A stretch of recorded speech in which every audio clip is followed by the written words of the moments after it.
پھر مومن کو کس طرح پتہ چلے کہ اسے جو تکلیف پریشانی پہنچ رہی ہے وہ اس کے اعمال کا نتیجہ ہے یا پھر آزمائش ہے؟ تو بہرحال میں نے یہ بات وضاحت کر دی کہ ایک مومن ہے، اگر اس کو ایمان کی وجہ سے کوئی تکلیفیں آ رہی ہے تو یہ اس کی آزمائش ہے۔ دوسرا، اگر اللہ رب العزت اس کے کسی گناہ کی وجہ سے اس کو کچھ سزا بھی دے رہا ہے، اگر وہ ایمان والا ہے تو عقیدہ توحید پر ہے، لیکن گناہ تو ہوتے ہیں انسانوں سے۔ اگر عقیدہ توحید پر ہے اور کچھ اس نے جو اعمال نہیں کرنے کی، بد اعمالیوں کی وجہ سے یا اچھے اعمال نہیں کرنے، عقیدہ توحید پر تو ہے، نماز نہیں پڑھتا ہے، روزہ نہیں دیتا ہے، زکوٰۃ نہیں، تو اگر کوئی تکلیف آ رہی تو یہ اس کے لیے سزا ہے، لیکن اس کا بھی بدلہ ملتا ہے اس کو۔ اگر اس کو عبرت کو سمجھ کے وہ اپنی زندگی بدل لے تو یہ سزا بھی اس کے لیے جو ہے آخرت میں باعث مغفرت بنیں گی، اس کے گناہ کم ہو جائیں گے، یاد رکھیں۔ لیکن کوئی ان کے باوجود بھی اپنی زندگی نہ بدلے، گناہ میں ملوث ہے، ڈوبا ہوا اور گناہ کرتا ہی چلا جا رہا ہے، حالانکہ اللہ رب العزت اس کو ایک کے بعد ایک عذاب دے رہا ہے تاکہ وہ سمجھ جائے، تو پھر ایسے لوگوں کو پھر اللہ کیا کرتا ہے، جس طرف وہ چلتے ہیں اسی سرکشی میں ڈال کر جو اسی میں اکثر لوگوں کی موت ہو جاتی ہے، یا گناہ میں رہ کر وہ کبھی حق کی طرف نہیں آ پاتے۔ تو لہٰذا ایک بہت چھوٹا سا جو میں نے اصول پہلے بتایا پہلے جواب میں، وہ یہی ہے کہ ایک انسان اس کی بدعمالیوں کی وجہ سے تکلیفیں آتی ہے وہ اس کی سزا ہے، اور جو انسان ایمان پر چلے اور اس کو تکلیفیں آئے وہ اس کا جو ہے آزمائش ہے، اس آزمائش کے بدلے اس سے گناہ بھی معاف ہوتے ہیں، اور وہ مومن جو ایمان والے لیکن کچھ لرزشیں غلطیاں ہوتی ہیں ان کو بھی جو اللہ عذاب دیتا ہے، اگر اس سے نصیحت پا کر وہ جو ہے عبرت حاصل کر لیتے ہیں تو یہ بھی ان کے لیے جو ہے باعث اجر بن جاتا ہے، ان کے گناہ انشاءاللہ اس میں بھی جو ہے اللہ رب العزت معاف کرتا ہے۔ جب اللہ رب العزت مومنوں کو لیکن آزماتا ہے، ان کا ٹیسٹ لیتا ہے، تو یاد رکھیے اس آزمائش کا بدلہ بھی دیتا ہے۔ صرف آزمائش ہی نہیں کہ ہمیں صرف ٹیسٹ کیا جائے، آزمایا جائے، بلکہ اس آزمائش کا ہمیں بدلہ ملتا ہے۔ اور نبی اکرم صلی اللہ علیہ وسلم فرماتے ہیں، صحیح مسلم کی حدیث ہے، بہت زبردست حدیث ہے، یاد رکھیے اس بات کو آپ سمجھیے، حدیث میں جو بیان کی جا رہی ہے تو انشاءاللہ العزیز ہر آدمی جس حالت میں ہے اللہ کا شکر ادا کریں گا اور خوش زندگی گزاریں گا، افسوس زدہ نہیں ہوگا، پریشان نہیں ہوگا، جس طرح سے آج ہم چھوٹی چھوٹی مصیبتوں پر پریشان ہوتے ہیں۔ آئیے سنیے نبی اکرم صلی اللہ علیہ وسلم کیا فرماتے ہیں۔ آپ صلی اللہ علیہ وسلم ایک مجلس میں بیٹھے تھے، صحابہ آپ کے اطراف تھے، آپ مسکرائے، صحابہ نبی اکرم صلی اللہ علیہ وسلم کو دیکھتے رہے کہ آپ مسکرائے۔ جب آپ کا مسکرانا ختم ہوا تو اللہ کے رسول نے پوچھا، کیا تم مجھ سے پوچھو گے نہیں میں کیوں مسکرایا؟ کیا مجھ سے سوال نہیں کرو گے کہ میں اچانک کیوں مسکرایا؟ تو کہ اللہ کے رسول بتا دیجیے آپ کیوں مسکرائے؟ تو کہا میں اس لیے مسکرایا، اور آپ نے فرمایا کہ مومن کا معاملہ بڑا عجیب ہے، اس معاملے پہ مجھے مسکرانا آیا، میں ہنس پڑا۔ یقین اللہ کے رسول صلی اللہ علیہ وسلم خیخے مار کر نہیں ہنستے تھے، صرف مسکراتے تھے۔ تو کہا وہ مومن کا معاملہ بڑا عجیب ہے، اس معاملے کو سوچ کر میں مسکرایا۔ کیا معاملہ عجیب ہے؟ مومن کا معاملہ عجیب ہے، اور وہ یہ ہے کہ جب اللہ رب العزت اسے فراوانی دیتا ہے، دنیا کی اچھی زندگی دے دیتا ہے، اولاد دے دیتا ہے، دھن دولت مال دے دیتا ہے، جب اچھی زندگی دیتا ہے تو یہ شکر ادا کرتا ہے، یہ اس کے لیے اچھا ہے۔ اور جب اللہ اس کو تنگ دستی دیتا ہے، محتاجی دیتا ہے، اور دنیا کی زندگی میں کچھ کم کر دیتا ہے تو مومن صبر کرتا ہے، یہ اس کے لیے بہتر ہے۔ اور یہ دونوں حال میں اس کے لیے خیر ہے کہ اگر اچھائی دے تو شکر کرے، یہ اس کے لیے بہتر، اگر برائی ہو تو صبر کرے، یہ اس کے لیے بہتر۔ اور یہ معاملہ مومن کے علاوہ کسی اور کا نہیں ہے۔ اسی تعجب پر میں مسکرایا، اس بات کا مجھے عجیب لگا کہ اللہ مومن کو دونوں حال میں دیتا ہے بدلہ۔ دیکھیے نا کتنی اچھی بات ہے کہ اگر میں فراوانی میں ہوں، خوشحالی میں ہوں، تب بھی بدلہ پا رہا ہوں اس کا شکر ادا کر کے، اور اگر تنگ دستی میں ہوں، بدحالی میں ہوں، مصیبتوں میں ہوں، کسی آزمائش میں ہوں، تب میں اللہ کے سامنے صبر کر رہا ہوں، اللہ سے اس کا اجر طلب کر رہا ہوں، یہ معاملہ بھی خیر ہے۔ گویا مومن کو مصیبت بھی فائدہ دے رہی ہے، مومن کو جو فراوانی فائدہ دے رہی ہے، تنگ دستی میں بھی معاملہ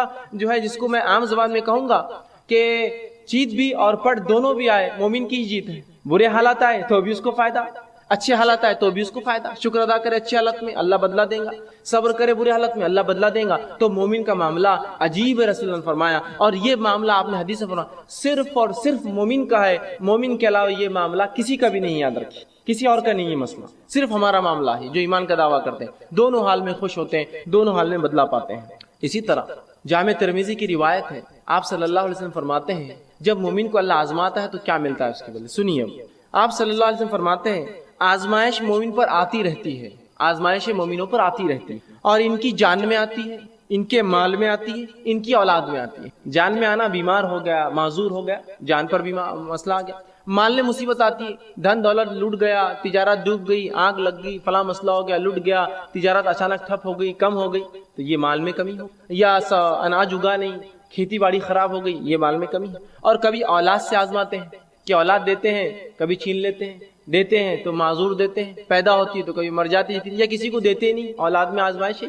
تو مومن کو اللہ رب العزت آزماتا ہے اس کے جان میں، اس کے مال میں، اس کی اولاد میں، اور اللہ کے رسول آگے فرماتے ہیں حتیٰ کہ جب وہ اللہ سے ملتا ہے، اللہ اس کو آزماتے رہتا پوری دنیا میں، حتیٰ کہ جب اپنے رب سے ملتا ہے تو اس پر کوئی گناہ باقی نہیں رہتا، سب کا اس کو دنیا کے اندر اسے گناہوں کا بدلہ مل جاتا ہے۔ سمجھ رہے ہیں آپ بات کو؟ تو گویا اگر مومن پر کوئی آزمائش آتی ہے تو اس آزمائش کے عوض اس کے گناہ جھڑ جاتے ہیں، گناہ کم ہو جاتے ہیں۔ اور نبی اکرم صلی اللہ علیہ وسلم نے حدیث میں بیان کیا اور فرمایا اگر مومن کو کانٹا بھی چبھتا ہے تو اس کا بھی اجر لکھا جاتا ہے، اس کے گناہ معاف ہوتے ہیں۔ سبحان اللہ، تکلیف میں اٹھا رہا ہوں اس کا بھی بدلہ پاتا ہوں۔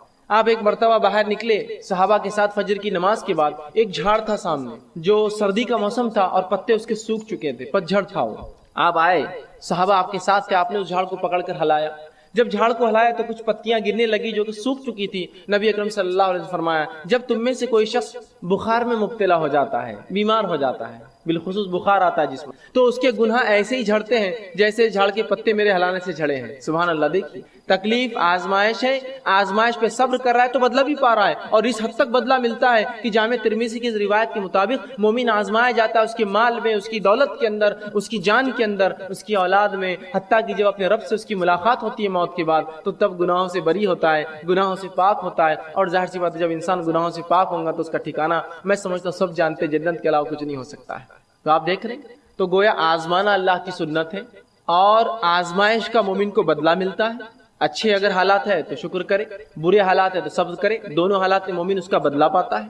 اور مومنوں کو جو آزمائشیں آتی وہ ایسا بدلہ دیتی ہے کبھی کبھار کہ وہ اتنا آزمایا جاتا ہے کہ روز قیامت اس پر کوئی گناہ باقی نہیں رہتا، وہ بالکل جو ہے اللہ کے سامنے ایسا حاضر ہوتا ہے کہ وہ جو ہے بالکل گناہوں سے پاک اور جو ہے صاف ہوتا ہے۔ تو گویا مومن پر جو بھی مصیبتیں آفتیں آتی ہیں اللہ رب العزت اس کا بدلہ بھی لیتا ہے۔ رب العزت کس کو آزماتا ہے یہ بات بھی اب جان لیں۔ کبھی کبھار ہوتا ہے اگر کوئی آزمائش میں مبتلا ہو جائے تو ہم کہتے ہیں ہاں بڑا بات کر رہا تھا، دین کی بڑی بات کر رہا تھا، فلاں دیکھو پھنس گئے نا، دیکھو مصیبت آئی نا۔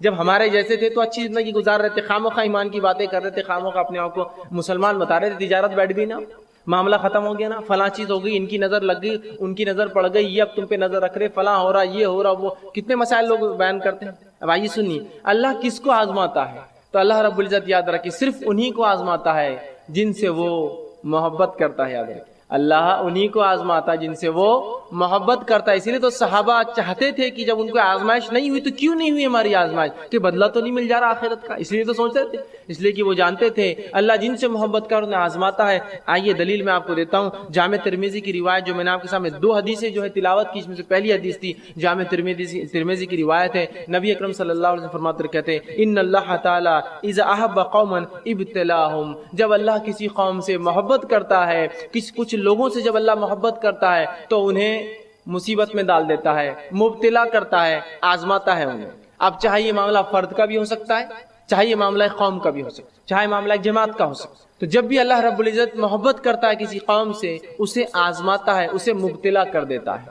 دوسری حدیث بخاری کی، صحیح بخاری کی، جس میں نبی اکرم صلی اللہ علیہ وسلم فرمایا، سنیے اس حدیث کے الفاظ کا ہے، من یرید اللہ بہ خیرا، جب اللہ کسی کے لیے بھلائی چاہتا ہے، ہم تو سمجھتے ہیں آزمائش تو برائی کی وجہ سے آتی ہے، سنیے من یرید اللہ بہ خیرا، جب اللہ کسی کو خیر دینا چاہتا ہے، اچھائی بخشنا چاہتا ہے، تصب من، اس کو مصیبت میں ڈال دیتا ہے۔ اس لیے کہ جب مومن مصیبت میں آتا ہے تو مصیبت کا اس کو بدلہ ملتا ہے، تو جب اللہ کسی مومن کے لیے خیر چاہتا ہے اسے مصیبت میں ڈال دیتا ہے، اور مصیبت میں مومن پڑھ کر اگر صبر کرتا ہے تو اس کا بدلہ پاتا ہے، اور اتنا بدلہ پاتا ہے صبر کے مطابق کہ آخرت میں جب رب کے پاس حاضر ہوں گا تو کوئی گناہ اس پہ باقی نہیں رہیں گے۔ تو اللہ جس سے ناراض ہوتا ہے ان کو تو عذاب دیتا ہے، آزماتا، آزمائش اور عذاب الگ چیز ہوتی ہے، ان کو پہ عذاب آتا ہے، زلزلے آتے ہیں، طوفان آتے ہیں، اور پتہ نہیں کیا کیا ہوتا ہے۔ لیکن جب کسی قوم کو وہ محبت کرتا ہے تو ان کو مبتلا کرتا ہے، ان کو آزماتا ہے کچھ چیزوں سے۔ جیسا کہ اگر میں دعویٰ کروں میں ایمان لایا تو اللہ آزماتا پھر بیماری دے کر، کہیں بیماری میں شرک تو نہیں کرتا ہی،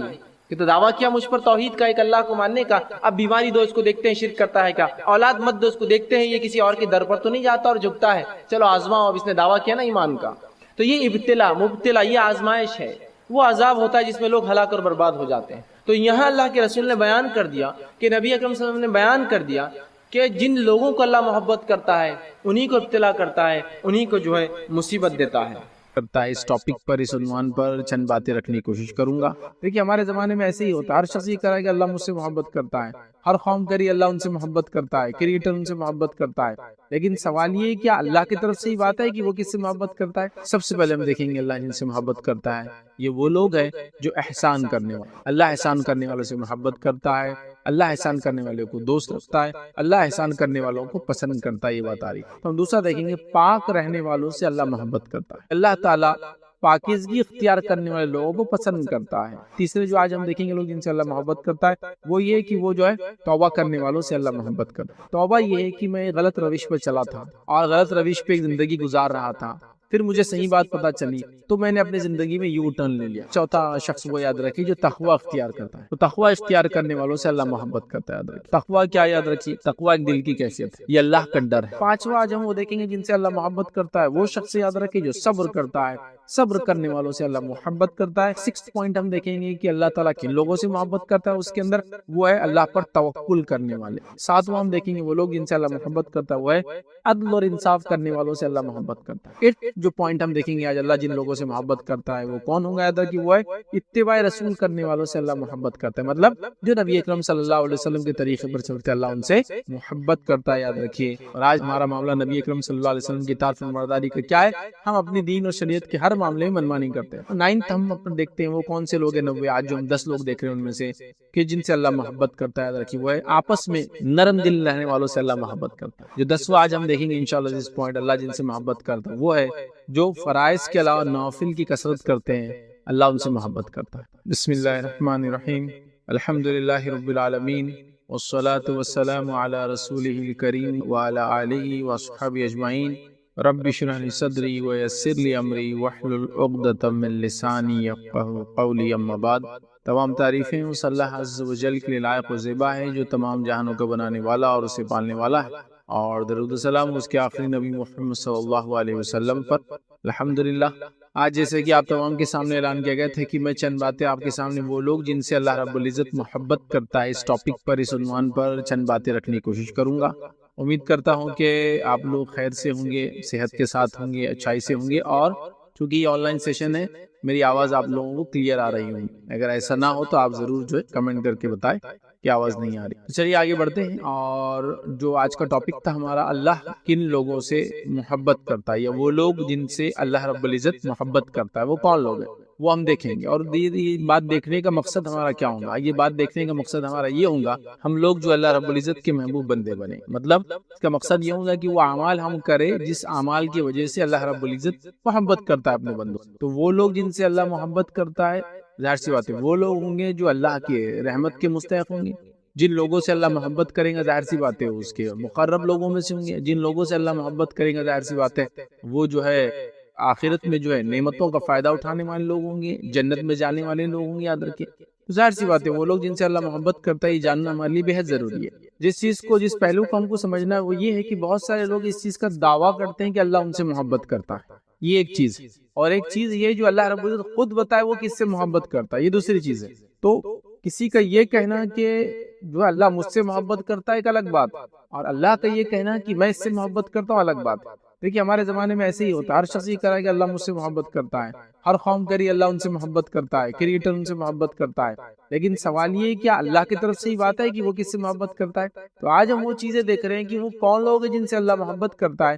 ویسے تو قرآن میں اور سنت میں مطلب بہت سارے لوگوں کے بارے میں یہ بات آئی ہے، مطلب کچھ کے لیے تو الفاظ کے ساتھ آیا ہے، کچھ کے ساتھ معنی اور مفہوم کے ساتھ آیا ہے، کچھ کے ساتھ مختلف چیزوں سے، مطلب مختلف چیزوں سے آپ سمجھ سکتے ہیں کہ یہ اللہ کے چہیتے لوگ ہوں گے، یہ اللہ ان سے محبت کرتا ہے، یہ ایسا ہوں گا۔ کچھ کے ساتھ لفظاً مطلب بالکل الفاظ آئیں گے ایسا ایسا ہے، کچھ کے ساتھ لفظ نہیں آئیں گا لیکن اشارتاً آئیں گا۔ آج میں جو ہے ان مطلب جس کو کہیں گے کئی لوگوں میں سے جن کے بارے میں قرآن میں خود اور پھر سنت میں آتا ہے کہ اللہ ان سے محبت کرتا ہے، ان میں سے صرف 10 لوگوں کا تذکرہ آپ کے سامنے کروں گا۔ مطلب سب کا ہم نہیں کر سکتے، چونکہ اگر ہم سب کو لینا اگر شروع کر دیں تو لاتعداد لوگ میں سمجھتا ہوں ہو جائیں گے، چونکہ اس کو ایسا کوئی ہم اکاؤنٹس نہیں کر سکتے، یا کوئی بھی یہ نہیں کہہ سکتا کہ ایسی کوئی ایک کتاب ہے جس میں پورے وہ لوگ جن کا تذکرہ اللہ رب العزت مطلب جن سے محبت کرتا ہے، نہیں ہو سکتا ہے۔ تو میں نے سوچا چونکہ ہم سب کچھ تو نہیں کر سکتے کچھ باتیں تو بہرحال ہم دیکھ سکتے ہیں. تو وہ کون لوگ ہیں یا وہ لوگ جن سے اللہ محبت کرتا ہے، ان میں سے چنندہ 10 لوگوں کا تذکرہ ہم کریں گے، اور یہ 10 کے 10 وہ ہوں گے جس کے بارے میں حدیث میں یا قرآن میں جو بھی ہم ٹیکسٹ لیں گے اس میں یہ الفاظ ہے کہ اللہ ان سے محبت کرتا ہے. تو گویا ہم بہت پریسائز ہیں، مطلب ہم وہ بھی نہیں رکھ رہے کہ جس میں اشارتاً کنارتاً آ رہا ہے، ہم وہی لیں گے جس میں الفاظ کے طور پر آ رہا ہے کہ اللہ محبت کرتا ہے یا اللہ کی محبت وہ حاصل کرتے ہیں. تو آئیے وہ لوگ جن سے اللہ محبت کرتا ہے ان میں سے مختصر سے 10 لوگ آپ کے سامنے رکھتا ہوں جن سے اللہ رب العزت محبت کرتا ہے. آئیے ان چیزوں کو دیکھتے ہیں. سب سے پہلے ہم دیکھیں گے اللہ جن سے محبت کرتا ہے یہ وہ لوگ ہیں جو احسان کرنے والے، یہ وہ لوگ ہیں جو احسان کرنے والے ہیں، اور احسان کے کئی معنی آتے ہیں، آگے ہم دیکھیں گے. اللہ رب العزت فرماتا ہے سورہ بقرہ سورہ نمبر 2 سورہ نمبر 2 آیت نمبر 195 میں اللہ فرماتا ہے اور کہتا ہے وَأَحْسِنُوا إِنَّ اللَّهَ يُحِبُّ الْمُحْسِنِينَ، اور احسان کرو، اللہ تعالیٰ احسان کرنے والوں کو پسند کرتا ہے. یا دیکھیں لفظ آیا کہ اللہ احسان کرنے والوں سے محبت کرتا ہے، احسان کرنے والوں کو دوست رکھتا ہے. یاد رکھیے کیا فرمایا ہے وَأَحْسِنُوا، احسان کرو، ان اللہ یحب المحسنین، اللہ احسان کرنے والوں سے محبت کرتا ہے، اللہ احسان کرنے والوں کو دوست رکھتا ہے، اللہ احسان کرنے والوں کو پسند کرتا ہے. یہ بات آ رہی. تو گویا یہاں بات ایک دم کلیئر آ گئی کہ اللہ احسان کرنے والوں کو پسند کرتا ہے. اب احسان کا کیا معنی ہے؟ تو احسان کے مختلف معنی مختلف کانٹیکسٹ میں آپ کو لینا پڑیں گا، کیونکہ قرآن میں بھی اور سنت میں احسان کے مختلف معنی آئے ہیں. جیسے مثال کے طور پر پڑوسی کے ساتھ اچھے سلوک کو احسان کہا گیا. کسی جگہ اللہ رب العزت کی عبادت کو خالص اس کے لیے کرنا اور ایسا کرنا کہ جیسے وہ دیکھ رہا ہے، اس کو احسان کہا گیا. کسی جگہ یہ کہا گیا کہ اللہ رب العزت کا احسان ہوگا لوگوں پر کہ آخرت میں جنت میں ڈالیں گے، تو پتہ چلا جنت کو احسان کہا گیا. تو مختلف کانٹیکسٹ میں احسان کے مختلف معنی آتے ہیں. تو اللہ احسان کرنے والوں کو پسند کرتا ہے. یہ چند مثالیں میں آپ کے سامنے رکھتا ہوں. ہم یہ دیکھیں گے قرآن کے اندر جو باتیں ہم کو پتہ چلتی ہے کہ وہ لوگ جو نیکی اور اطاعت الہی کے صلے میں ملنے والی جنت کو بھی احسان کرتے ہیں. مطلب وہ لوگ جو نیکی اور اطاعت کرتے ہیں اللہ کی، اس کے بدلے میں جو جنت ملیں گے اس کو بھی احسان کہا گیا. جیسے کہ قرآن کے اندر سورہ رحمان سورہ نمبر 55 اور آیت نمبر 60 میں اللہ نے فرمایا رکھا هل جزاء الاحسان الا الاحسان، کہ احسان کا بدلہ سوا احسان کے کیا ہوگا. مطلب احسان کا بدلہ احسان کے سوا کیا ہوگا، مطلب یہاں احسان سے مراد یاد رکھی وہ یہ ہے کہ اس کے بدلے ان کو جنت ملیں گی.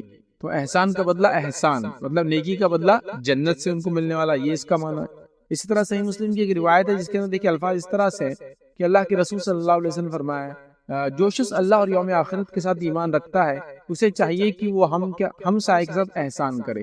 مطلب جو شخص اللہ پر اور آخرت پہ ایمان رکھتا ہے اسے چاہیے کہ پڑوسیوں کے ساتھ احسان کرے. تو یہاں نیکی اچھے سلوک کو احسان کہا گیا. اسی طرح صحیح بخاری کی روایت کے اندر آتا ہے کہ جبرائیل علیہ الصلوۃ والسلام نبی کریم صلی اللہ علیہ وسلم کے پاس آئے اور آپ سے سوال کیا کہ احسان کیا ہے محمد صلی اللہ علیہ وسلم.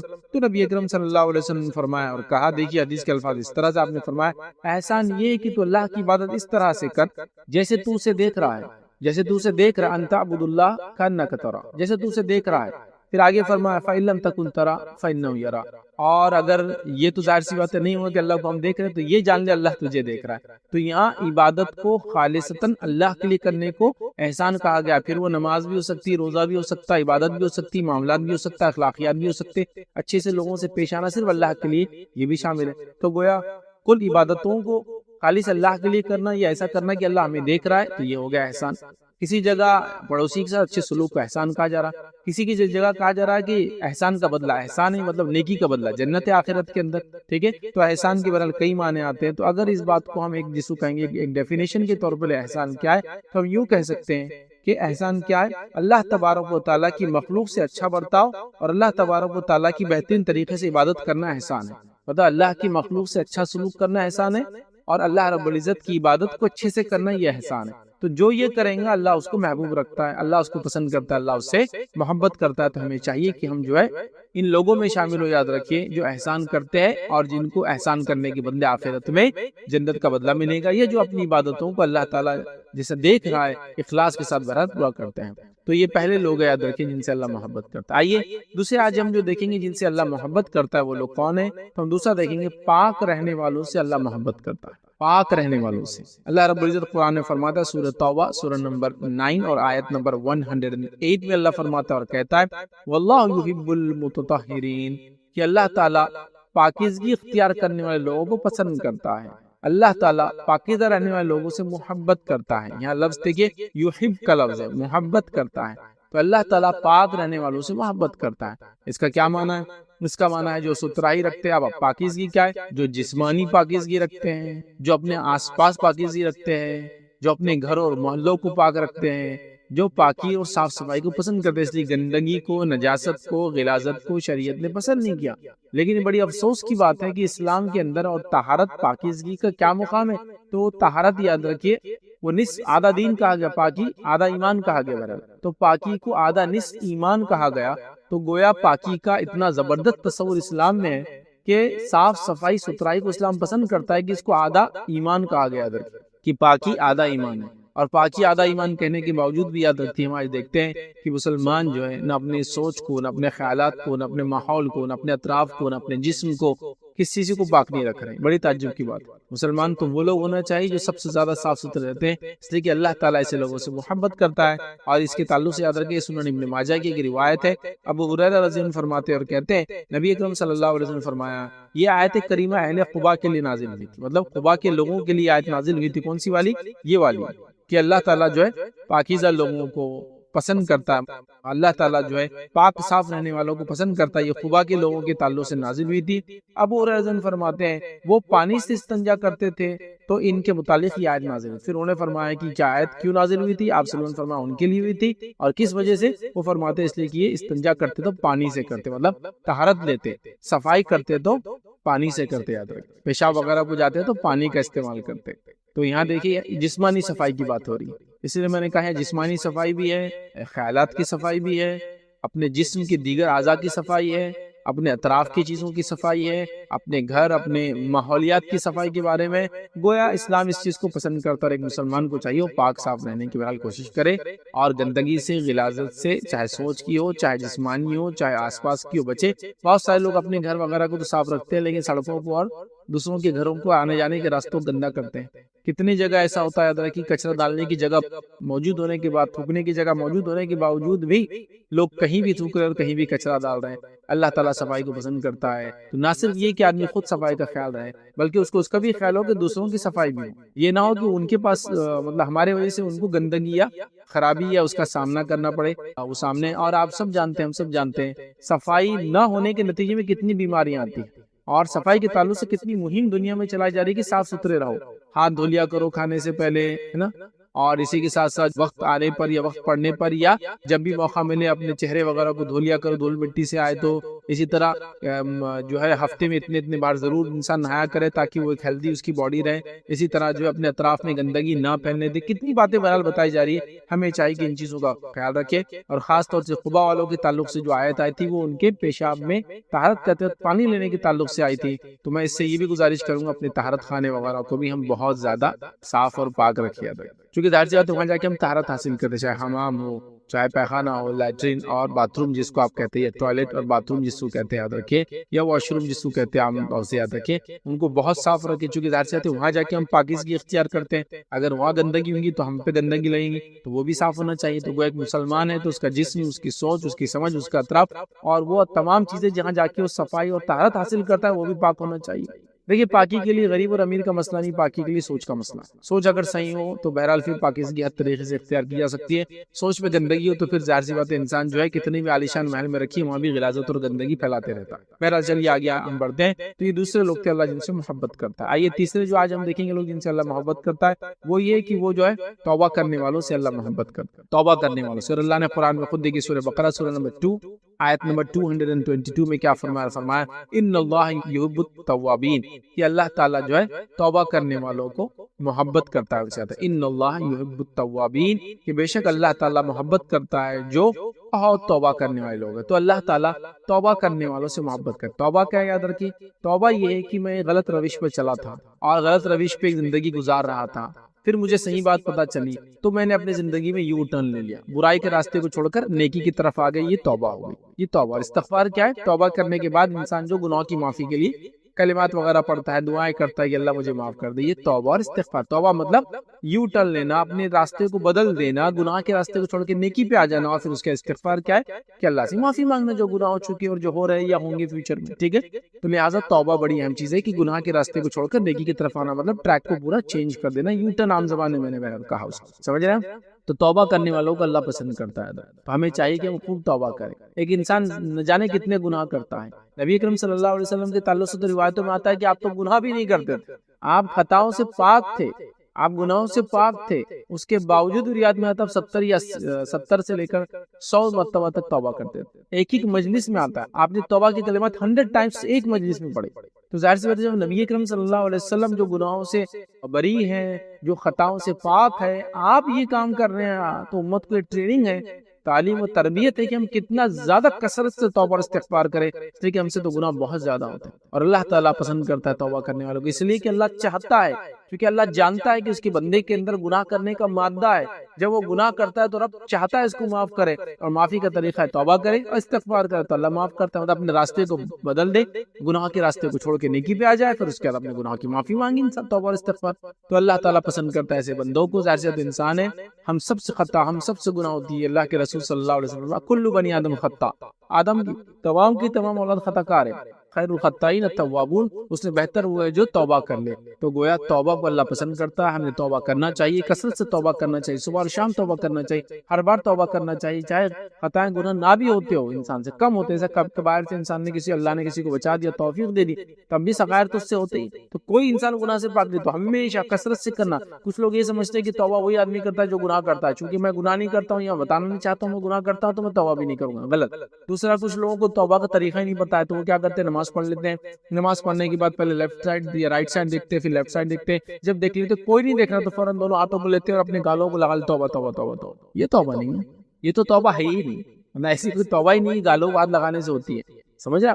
یہ تو شاید بچوں کو پنشمنٹ کے لیے بولا جاتا ہے کہ تمہارے گالوں کو ہاتھ لگاؤ سزا کے طور پر، کہ ہم آئندہ نہیں کریں گے، تو یوں کر کے اب نہیں کروں گا، کچھ تو بھی ہوگا پتہ نہیں، تو اس کو ایک سسٹم بناتا ہے۔ اچھا، اس میں بھی یہ ہوتا ہے کہ ادھر دیکھتا ہے آدمی، ادھر دیکھتا ہے، پھر توبہ کرتا ہے، اور اس میں بھی اچانک کوئی دیکھ لے ہاتھ گال پہ دے تو فوراً نیچے کر دیتا ہے، تاکہ احساس نہ ہو کسی کو، کسی کو دوسرا آدمی کہا اچھا گناہ کیے تھے تم نے، ایسا نہیں ہے۔ توبہ ایک دل کی کیفیت ہے، لیکن ظاہر سی بات ہے اس سے اعمال بھی تبدیل ہوتے ہیں، لیکن کیفیت وہ دل کی پہلے انسان نادم ہوتا ہے، پھر رب سے توبہ کرتا ہے، پھر آئندہ وہ گناہ کو ریپیٹ نہیں کرتا ہے، اور بندوں کا معاملہ تو اس چیز کو لوٹا دیتا ہے، جو خطا گناہ بندوں سے اس کو نیل کر دیتا ہے، مطلب رفع دفع کر دیتا ہے، اب جیسے وہ چیز لوٹا کر ہو سکتا ہے، معافی مانگ کے ہو سکتا ہے، جو بھی ہو سکتا ہے، بہرحال سمجھ رہے ہیں بات۔ تو بہرحال توبہ کرنے والوں کو اللہ تعالیٰ پسند کرتا ہے، تو ہمیں چاہیے کہ ہم کثرت سے توبہ کرنے والے بنے، یاد رکھیے، ٹھیک ہے۔ اب آئیے آگے بڑھتے ہیں، آج جو ہم چیزیں دیکھ رہے تھے یاد رکھیے، خالص تو اچھا برا، اس سے پہلے کہ آگے بڑھے، خالص توبہ کے لیے میں کچھ کنڈیشن جو میں ریپیٹ کر دیتا ہوں، خالص توبہ کے لیے دل میں نادم ہونا چاہیے انسان نے، پھر اللہ سے توبہ کرنا چاہیے، مطلب اپنے گناہ کے راستے کو چھوڑنا چاہیے، تیسرا اس کے بعد جو ہے اپنے جو گناہ چکے ان کے لیے معافی مانگنا چاہیے، جو پاس میں ہو چکی، یاد رکھیے، نادم ہونے کے بعد، توبہ کرنے کے بعد، اور اسی طرح آئندہ نہ کرنے کا عزم جس کو ہم کہیں گے وہ انسان کرے، اور اس کے بعد اگر بندوں کا معاملہ ہو تو اس کو رفع دفع کر دے، تو یہ اس کی کنڈیشن ہے۔ آگے بڑھتے ہیں، ہم یاد رکھیں چوتھا وہ کام یاد رکھیے جس کے کرنے سے اللہ محبت کرتا ہے، یا اللہ ان بندوں سے جن سے وہ محبت کرتا ہے، ان میں چوتھے لوگ جو میں آپ کے سامنے آج رکھا ہوں، یاد رکھیے، ان میں چوتھا شخص وہ یاد رکھیے جو تقوی اختیار کرتا ہے، تو تقوی اختیار کرنے والوں سے اللہ محبت کرتا ہے، یاد رکھیے۔ تقوی کیا، یاد رکھیے، تقوی ایک دل کی کیفیت ہے، یہ اللہ کا ڈر ہے، ٹھیک ہے، اور یہ اللہ کا ڈر صرف ڈر کے معنی میں نہیں، اللہ کا ڈر اس کی محبت کی وجہ سے پیدا ہوتا ہے، یہ اصل چیز ہے۔ تو لوگ بولتے ہیں میں ڈرنا کیسا، اب اللہ سے ڈرنے مطلب نعوذ باللہ کہ اللہ ڈراؤنی چیز ہے، یہ کیسا مذہب ہے کہ ڈراتا ہے، نہیں، اس کا معنی آپ سمجھیے، محبت کی وجہ سے ڈر، جیسا کہ آپ کو پتا ہے کہ آپ کے والدین آپ سے شدید محبت کرتے ہیں، اور جب آپ سے کوئی غلطی ہوتی ہے تو کیا کرتے ہیں آپ ڈرتے ہیں، وہ ڈر محبت کی وجہ سے ہوتا ہے، وہ ڈر کو جن بھوت کی وجہ سے یا ان کے مار کے اس کی وجہ سے، تو وہ محبت ہوتی شدید۔ تو اللہ کے نیک بندے جب اس سے شدید محبت کرتے ہیں تو وہ اس سے ڈرتے بھی، یاد رکھیے، کہیں ایسا نہ ہو کہ جس راستے پہ میں چلا ہوں رب العزت کو راضی کرنے کے لیے چلا ہوں، خطا نہ ہو جائے، اگر ہو گئی تو وہ ڈرتے ہیں اس سے، تو گویا تقوی اختیار کرتے ہیں، اللہ کا ڈر، اللہ کا پاس و لحاظ رکھتے ہیں، گویا نیکی کو اللہ کے محبت اور ڈر کی وجہ سے کرتے، یاد رکھیے، اور گناہوں سے بھی بچتے اللہ کے ڈر کی وجہ سے، کہیں اللہ ہم کو جہنم نہ دے دے، سمجھ رہے؟ تو تقوی یہی ہے، اللہ کا ڈر، کہ نیکی کرتے ہیں اس کی محبت کی وجہ سے، اور ڈرتے ہیں اس کے آخرت کے عذاب اور سزا کی وجہ سے، اس لیے کہ ظاہر سی بات ہے کوئی انسان نہیں جانتا اس کے لیے کیا لکھا ہوا ہے، کوئی انسان نہیں جانتا اس کے لیے کیا لکھا ہوا ہے، تو ظاہر سی بات ہے ڈر بھی ہونا چاہیے، اللہ کی جہنم کا ڈر، آخرت میں پکڑ کا ڈر، قبر کے عذاب سے شروع ہوتا ہے یہ معاملہ، قبر عذاب نہیں، روح کو نکالنے سے معاملہ شروع ہوتا ہے، تو قبر میں، برزخ میں، اور آخر مقام محشر میں، صراط میں، اور اس صراط پر، اور اس کے علاوہ جو ہے آخرت میں، یاد رکھیے۔ تو بہرحال آخرت کا ڈر بھی ہو تو اللہ تعالیٰ تقوی اختیار کرنے والوں سے محبت کرتا ہے، یاد رکھیے۔ تو تقوی دل کی کیفیت ہے، یاد رکھیے۔ اور ابو ہریرہ رضی اللہ عنہ سے یاد رکھیے تقوی کے تعلق سے بہرحال سوال کیا گیا، جب ان سے پوچھا گیا کہ تقوی کیا ہے، تو انہوں نے فرمایا کیا تم خاردار راستے سے، ایسے راستے سے گزرے جس پہ کانٹے واٹے کی جھاڑ رہتے ہیں، خاردار راستے سے گزرے ہو؟ تو پوچھنے والے نے کہا ہاں کہ بالکل میں گزرا ہوں جی ہاں۔ تو انہوں نے پوچھا تم کیسے گزرتے تھے؟ اس نے کہا جب میں کانٹا دیکھتا تو اس سے ہٹ جاتا اور اس سے کچھ الگ ہو جاتا اور اس راستے کو چھوڑ کر دوسرا راستے اختیار کر لیتا۔ تو ابو ہریرہ رضی اللہ عنہ فرمایا یہی تقویٰ ہے۔ مطلب جب ان سے پوچھا گیا تقویٰ کیا ہے تو وہ فرما رہے ہیں کہ تم کبھی کانٹے دار راستے سے گزرے ہو؟ تو پوچھنے والے نے کہا ہاں گزرے۔ تو کہا جب کانٹا آتا ہے تو کیا کرتے؟ تو کہا بازو سے گزرتا ہوں یا پھر راستہ بدل دیتا ہوں۔ تو کہا یہ تقویٰ ہے، جب ہم چل رہے ہیں اللہ کے راستے میں اور گناہ اور معصیت کی زندگی کو چھوڑ دیتے ہیں اور نیکی کی طرف آتے ہیں، اپنے روش کو بدل دیتے ہیں، اپنے چال ڈال کو بدل دیتے ہیں اللہ کے ڈر کی وجہ سے، تو یہی تقویٰ ہے۔ اور اللہ تعالیٰ تقویٰ اختیار کرنے والوں سے محبت کرتا ہے۔ آئیے آگے بڑھتے ہیں۔ پانچواں آج ہم وہ دیکھیں گے جن سے اللہ محبت کرتا ہے، وہ شخص یاد رکھے جو صبر کرتا ہے۔ صبر کرنے والوں سے اللہ محبت کرتا ہے۔ اور اللہ رب العزت نے سورہ آل عمران سورہ نمبر 3 آیت نمبر 146 میں فرمایا کہ واللہ یحب الصابرین، اللہ تعالیٰ صبر کرنے والوں کو سے محبت کرتا ہے۔ اللہ تعالیٰ صبر کرنے والوں سے محبت کرتا ہے۔ تو آپ دیکھیے صبر کرنا کتنا بڑا عمل ہے، یاد رکھیے صبر اور شکر یاد رکھیے یہ دو عظیم نعمتیں ہیں۔ اللہ رب العزت نے جن کو بھی یہ نعمتیں عطا کی یاد رکھیے، اس کو بڑا فضل کیا اپنا یاد رکھیے۔ اور ایک مومن بندے کا معاملہ ایسا ہی ہے، جب اللہ اس کو عطا کرتا ہے تو شکر ادا کرتا ہے، اور جب اس سے کوئی چیز آزمائش کے لے لیتا ہے تو صبر کرتا ہے۔ تو اسی لیے میں نے کہا یہ دو عظیم نعمتیں صبر اور شکر یاد رکھے۔ تو ہمیں ہمیشہ ان دو چیزوں کو بھولنا نہیں چاہیے اور صبر کرتے رہنا چاہیے، اور اللہ جس بھی حال میں رکھے اس کا شکر ادا کرتے رہنا چاہیے، چونکہ اللہ صبر کرنے والوں کو پسند کرتا ہے، یاد رکھیے، ٹھیک ہے۔ اور انسان کی ظاہر سی بات ہے زندگی میں دو ہی کیفیتیں ہوتی ہیں، ایک خوشی والی، ایک غم والی، ایک اچھائی والی یا ایک تنگ دستی والی۔ تو جب اچھائی والی کیفیت خوشی والی تو شکر ادا کیجیے، جب تنگ دستی اور پریشانی والی کیفیت ہو تو پھر صبر کیجیے، بس یہی ہم کو کرنا ہے۔ اور یہی بات یاد رکھیے نبی اکرم صلی اللہ علیہ وسلم نے بھی یوں فرمائی، روایت کے اندر صحیح مسلم کی روایت ہے، یاد رکھیے۔ اور رسول اللہ صلی اللہ علیہ وسلم نے فرمایا کہا مومن کا معاملہ بھی بڑا عجیب ہے، اور فرمایا عجیب ہے اس کا ثواب کہیں نہیں گیا، مطلب اس کا معاملہ عجیب ہے، ہر حالت میں اس کو ثواب ملتا ہے، اس کا ثواب کہیں نہیں جاتا، ہر حالت میں ملتا ہے۔ یہ بات کسی کو حاصل نہیں ہے، مطلب یہ معاملہ صرف مومن کا اور کسی کا نہیں ہے۔ اور آپ نے فرمایا اگر اس کو خوشی حاصل ہوتی ہے تو شکر ادا کرتا ہے، اور اگر اس کو جو ہے کوئی پریشانی ہے اور اس کا بھی اس کو ثواب ملتا ہے، اور اگر کوئی نقصان پہنچتا ہے تو صبر کرتا ہے، اس کا بھی اس کو ثواب ملتا ہے۔ تو آپ نے فرمایا مومن کا معاملہ عجیب ہے، جب مشکل میں بھی ہوتا ہے تو صبر کرتا ہے تو اس کا اجر ملتا ہے، جب خوشحالی میں ہوتا ہے تو شکر ادا کرتا ہے، اس کا بھی اجر ملتا ہے۔ تو ظاہر سی بات ہے ہمیں صبر کرنے والا بننا چاہیے۔ صبر بڑی اہم چیز ہے، صبر کا دامن کبھی نہیں چھوڑنا چاہیے۔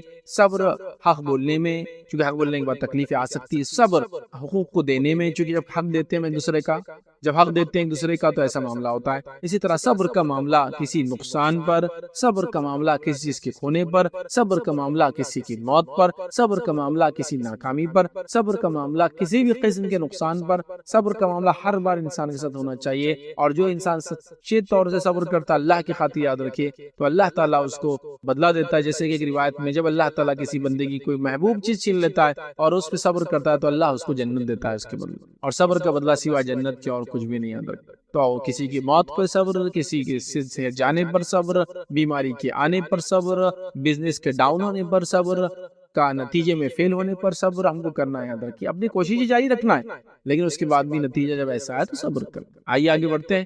صبر یاد رکھیے بڑی فضیلت والی چیز ہے، بڑی اہم چیز ہے، اور یہ جتنے پارٹ میں دیکھیے اب تک جتنی باتیں آپ کو کہہ رہا ہوں، یہ ہر ایک جو پوائنٹ میں لے رہا ہوں اس سے میرے آلریڈی ایک لیکچر موجود ہے، ہر پوائنٹ پہ آپ جو بھی لے لیں، صبر لے لیں، تقویٰ لے لیں، اس کے علاوہ جتنے پوائنٹس میں اس سے پہلے لیتا چلا رہا ہوں یاد رکھیے، طہارت کے معاملے میں لے لیں، سارے ہی عنوانات پہ آپ اگر میرے نام سے ڈالیں گے تو آپ کو کمپلیٹ لیکچرز بھی اس کے ملیں گے۔ بہرحال چلیے آگے بڑھتے ہیں، اور آج کا جو 6 پوائنٹ ہم دیکھیں گے کہ اللہ تعالیٰ کن لوگوں سے محبت کرتا ہے، اس کے اندر وہ ہے اللہ پر توکل کرنے والے۔ اللہ پر توکل کرنے والوں سے اللہ محبت کرتا ہے۔ توکل مطلب وہ ہے کہ جس ذات پر بھروسہ کیا گیا ہو تو مکمل بھروسہ اسی پر ہو، اس کو بولتے ہیں توکل۔ جیسا کہ اگر میں کہتا ہوں میرا اللہ پر یقین ہے، بھروسہ ہے، تو اس کا مطلب یہ کہ کمپلیٹ ریلائنس میرا اللہ پہ رہوں گا، مکمل طور سے عقیدہ میں رہوں گا کہ اللہ ہی سب کچھ کرنے والا ہے، اس کے علاوہ ذرہ برابر بھی میرا اس کے علاوہ کچھ نہیں۔ اس کو کہتے ہیں توکل، مطلب جس ذات پر اعتماد کرنے کا دعویٰ کیا گیا ہو کلی طور سے، دل اور جسمانی اعتبار سے، اسی پہ اعتماد کرنا، کمپلیٹ ٹرسٹ، یہ توکل۔ تو توکل کرنے والوں سے اللہ محبت کرتا ہے۔ قرآن میں اللہ رب العزت نے فرما رکھا، سورہ آل عمران سورہ نمبر 3 آیت نمبر 159 میں اللہ نے فرمایا ان اللہ یحب المتوکلین، اللہ تعالیٰ توکل کرنے والوں سے محبت کرتا ہے۔ اللہ پہ ٹرسٹ کرنے والے، اللہ پہ بھروسہ کرنے والوں سے، توکل کرنے والوں سے اللہ تعالیٰ محبت کرتا ہے۔ اور یقین اللہ پر توکل ہر حالت میں، کہ رزق اللہ دینے والا ہے، مصیبت اللہ دینے والا ہے، تکلیف ہٹانے والا اللہ ہے، کوئی چیز ہر چیز میں توکل اللہ پر. سمجھ رہے ہیں بات کو؟ تو یہ ضروری یاد رکھیں. آئی عمر بن خطاب رضی اللہ عنہ نے ایک روایت کی نبی اکرم صلی اللہ علیہ وسلم سے، جامع ترمذی کی یہ حدیث ہے. آپ صلی اللہ علیہ وسلم فرماتے کہ حدیث کا الفاظ اس طرح سے کہ اگر تم اللہ پر توکل بھروسہ کرو جیسا اس پر توکل بھروسہ کرنے کا حق ہے، تو تمہیں اسی طرح رزق ملے گا جیسے وہ پرندوں کو رزق دیتا ہے.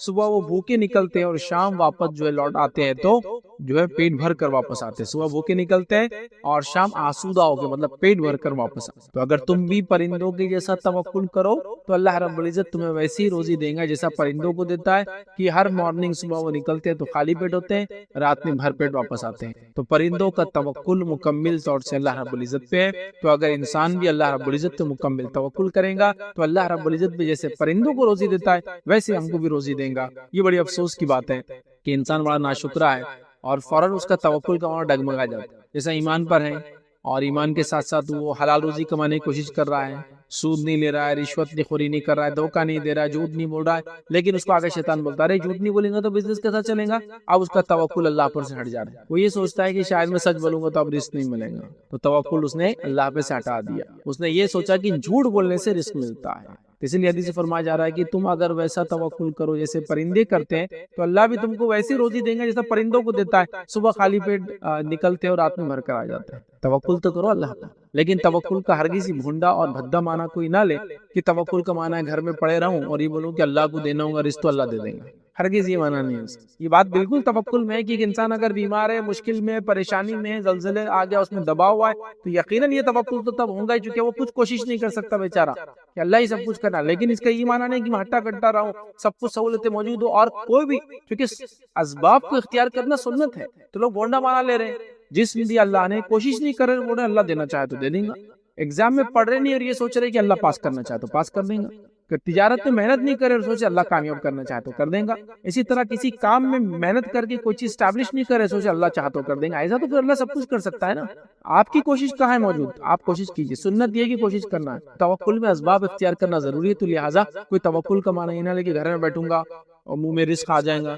ایسا تو آپ جو ہے کسی جھاڑ کے نیچے بھی لیٹے تو آگے منہ میں جو پھل نہیں گرتا اس کا. اسباب اختیار کرنا ہے، کوشش کرنا ہے. آپ سمجھ رہے؟ تو لہٰذا پرندے گھونسلوں میں بیٹھتے نہیں ہیں، پرندے حدیث میں گھونسلوں سے نکلتے ہیں، اسباب اختیار کرتے ہیں. تو پرندوں کے جیسا توکل مطلب پرندے گھونسلوں سے نکلتے ہیں، خالی پیٹ بھر پیٹ آتے ہیں. تو ہم کو بھی ویسی توکل کرنا ہے کہ اللہ دینے والا. نکلو تو صحیح دنیا میں، جاؤ تو صحیح کمانے کے لیے، کوشش تو کرو کامیابی کے لیے. نتیجہ اللہ کے ہاتھ میں. کوشش تو کرو حق کے لیے، لڑائی کے لیے کہ حق کے لیے میں ڈٹ جاؤں گا، جو ہوگا دیتا ہوں اللہ کو. پھر کوشش کچھ نہیں، بس اللہ سب کچھ کریں گا. تو ایسا تو اللہ تعالیٰ پھر ہر چیز کر سکتا ہے. پھر دنیا بنانے کی وغیرہ ضرورت کیا ہے؟ اسباب اختیار کیجئے، یہ سنت ہے. تو توکل کرنے والوں سے اللہ محبت کرتا ہے. آئیے ساتواں ہم دیکھیں گے وہ لوگ جن سے اللہ محبت کرتا ہے وہ ہے عدل اور انصاف کرنے والوں سے اللہ محبت کرتا ہے. عدل و انصاف کرنے والوں سے اللہ محبت کرتا ہے. اس کی بہت کمی ہے آج کے دنیا میں. عدل اور انصاف کرنے والوں سے اللہ محبت کرتا ہے. اللہ نے قرآن میں کیا فرمایا؟ سورہ مائدہ سورہ نمبر 5 آیت نمبر 42 میں اللہ نے فرمایا رکھا ان اللہ یحب المقسطین، کہ اللہ تعالیٰ جو ہے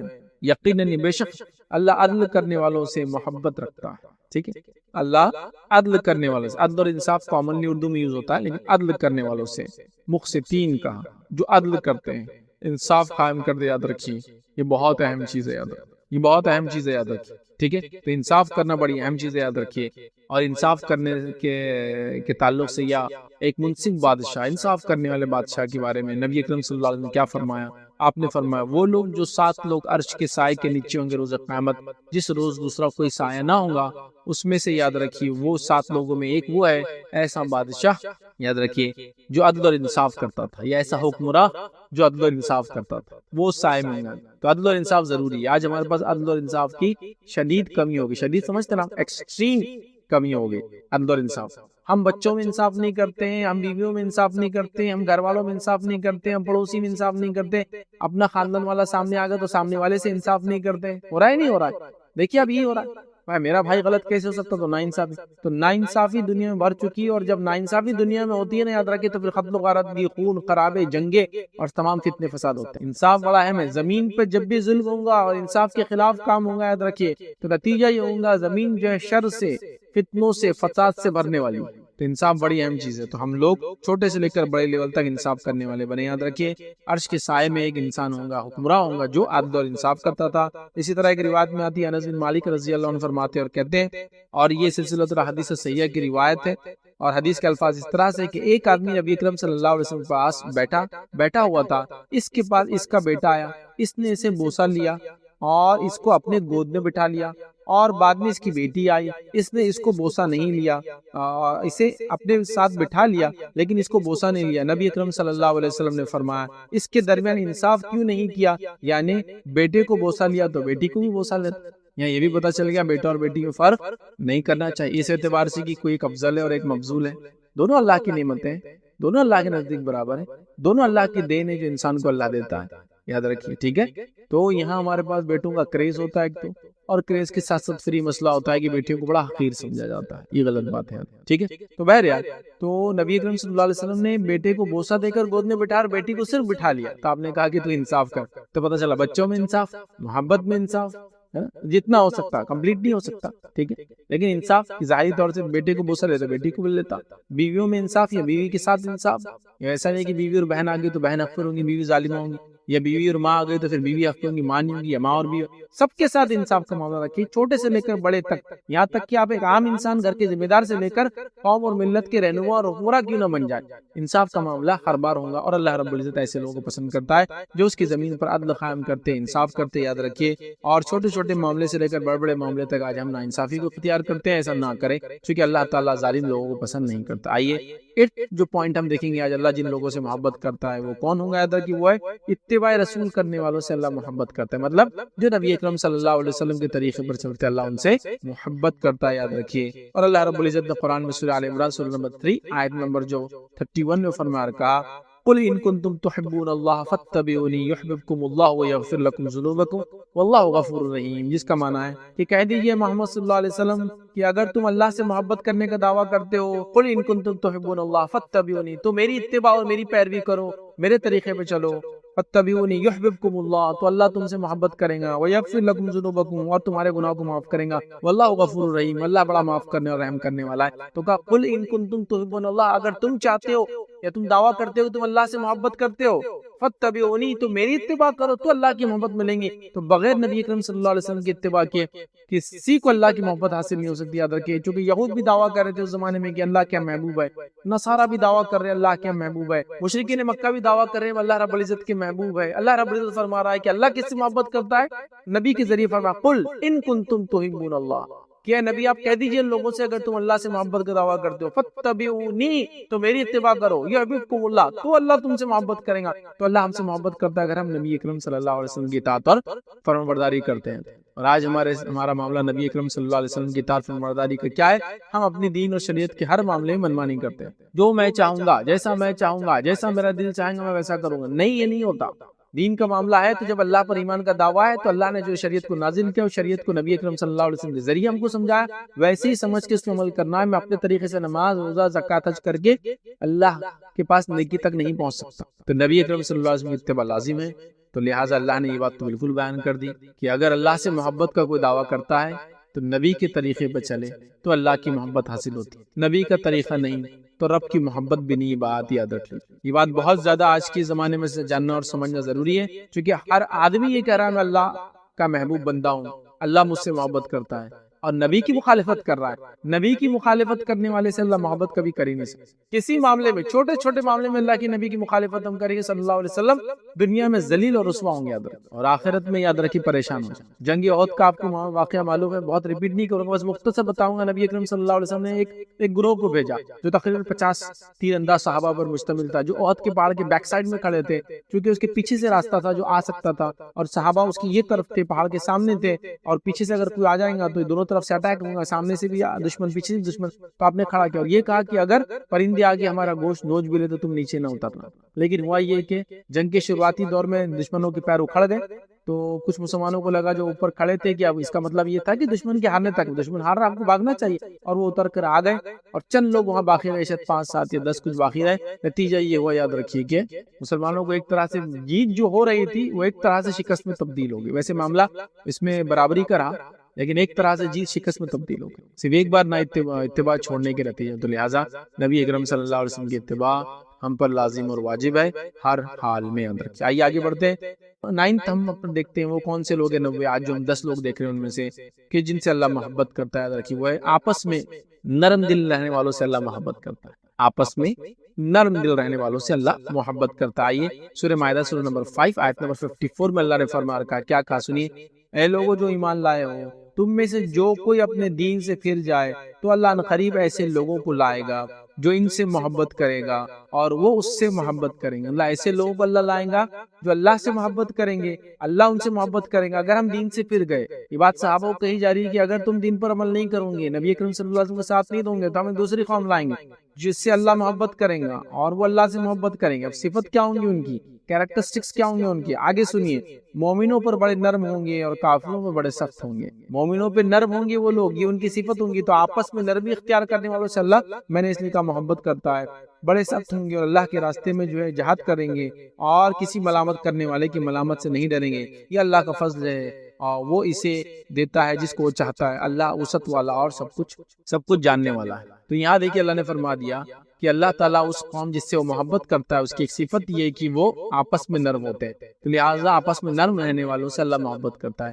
آج آپس میں ہم لوگوں کی سختیاں کتنی زیادہ ایک دوسرے کے معاملے میں دیکھیے، ذرہ برابر بھی ایک دوسرے کی کوتاہیوں کو، لرزشوں کو، غلطیوں کو معاف کرنا نہیں چاہتے، فوراً بدلہ لینا چاہتے، سخت بدلہ لینا چاہتے، ذلیل کر کے بدلہ لینا چاہتے، مار کر بدلہ لینا چاہتے، ناانصافی کر کے بدلہ لینا چاہتے۔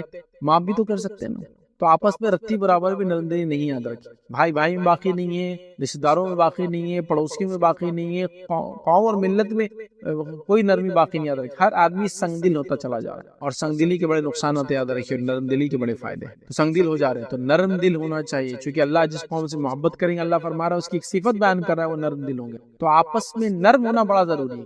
آج ہم آپس میں سخت ہے اور جہاں سختی اختیار کرنا ظالموں کے خلاف، مجرموں کے خلاف، جو قوم ملت انسانیت کے جو ہے خونی ہیں ان کے سامنے ہم نرم ہیں، اور آپس میں ہم جو ایک دوسرے سختی کر رہے ہیں، سمجھے؟ تو لہٰذا آپس میں نرمی اختیار کرنے والوں کو، شفقت اختیار کرنے والوں کو، نرمی سے مراد درگزر کر دینے والوں کو، معاف کر دینے والوں کو، تھوڑے بہت معاملات کو سنبھال لینے والوں کو، سمجھے نا بات؟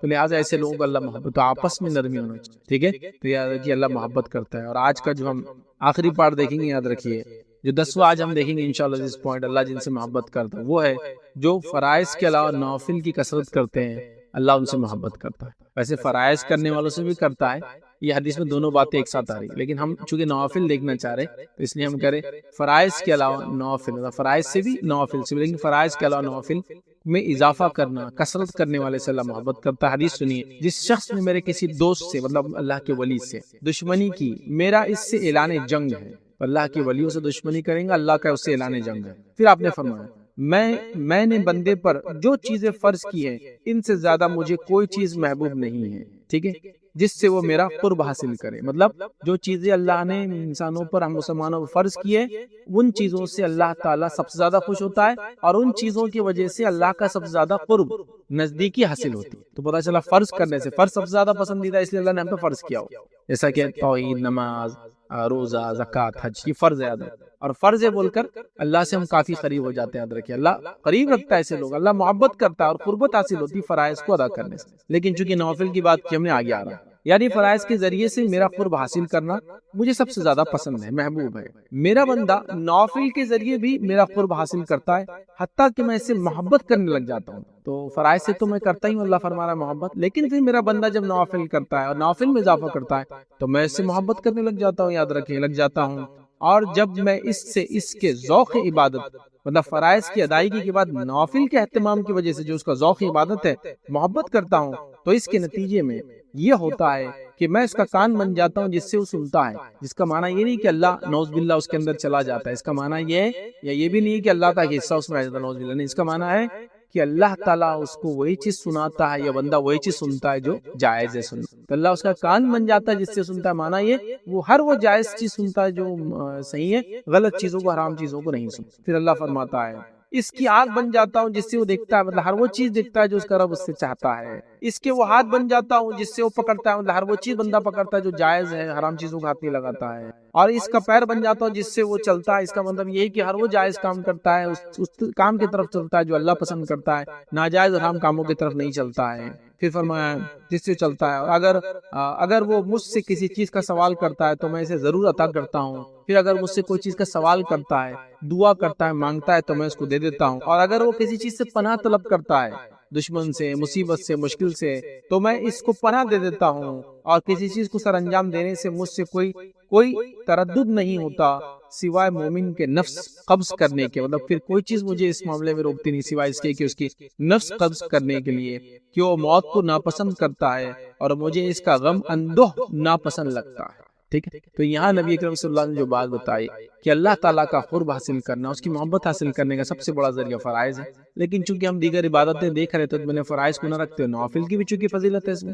حالانکہ 2 پوائنٹ اس میں آ رہے ہیں. تو نوافل کے نتیجے میں یہ ہوتا ہے کہ جب انسان فریضہ ادا کرتا ہے تو اللہ سے قریب ہوتا ہے، لیکن اور اضافہ کرتا ہے جب نوافل کا فرض کے بعد تو اللہ سے وہ قریب ہو جاتا ہے اور اللہ اس سے پھر محبت کرنے لگ جاتا ہے. اور اس کی محبت کے نتیجے میں یہ ہوتا ہے کہ وہی چیز سنتا ہے جو اللہ چاہتا ہے، وہی چیز دیکھتا ہے جو اللہ چاہتا ہے، وہی جگہ چیزوں کو پکڑتا ہے جو اللہ چاہتا ہے، اور انہی چیزوں کی طرف چلتا ہے جو اللہ چاہتا ہے. یہ اس کو فائدہ ہوتا ہے. پھر وہ اللہ سے دعا کرتا ہے، اللہ اس کی دعا سنتا ہے، اللہ سے پناہ طلب کرتا ہے، اللہ اس کو پناہ دے دیتا ہے. لہٰذا کتنی زبردست بات یاد رکھیے اس میں کہی گئی. تو لہٰذا پتہ چلا فرائض کے علاوہ نوافل کرنے سے ہمیں اللہ کا قرب حاصل ہوتا ہے، محبت حاصل ہوتی ہے. اور یقیناً اب رمضان کا مہینہ قریب ہے، ہم جو لیکچر دیکھ رہے ہیں تو ہمیں چاہیے کہ ہم نوافل کا اضافہ ابھی سے شروع کر دیں تاکہ پھر رمضان آتے آتے ہمارا نوافل میں اور اضافہ ہو جائے اور ہم نیکیوں کی طرف اور زیادہ بڑھنے والے اور نیکیوں کو زیادہ سے زیادہ کرنے والے بہرحال بن جائے. تو آئیے یہ 10 پوائنٹ تھے جو میں نے مناسب سمجھی. اللہ کن لوگوں سے محبت کرتا ہے وہ باتیں میں آپ کے سامنے رکھوں، یا وہ لوگ جن سے اللہ محبت کرتا ہے. تو کئی لوگوں سے کرتا ہے اللہ. ویسے تو قرآن و سنت میں بہت ساری باتیں آتی ہیں لیکن اتنا وقت نہیں رہا تو ہم نے 10 لوگوں کو میں نے چنا اور 10 پوائنٹ کی شکل میں آپ کے سامنے رکھا کہ یہ وہ 10 لوگ ہیں جن سے اللہ نے محبت کے بارے میں خود کہا.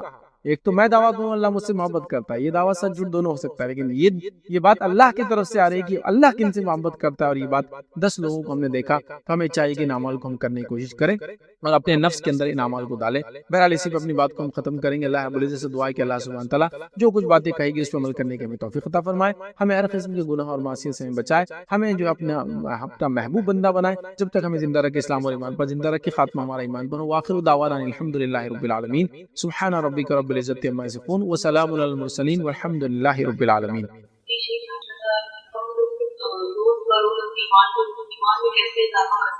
دیکھیے سوال آیا کہ انسان بزی ہوتا ہے اپنے ورک میں اور کبھی کبھار جو ہے ایمان میں کمزوری آتی ہے، اعمال بھی کبھی کم ہوتے ہیں.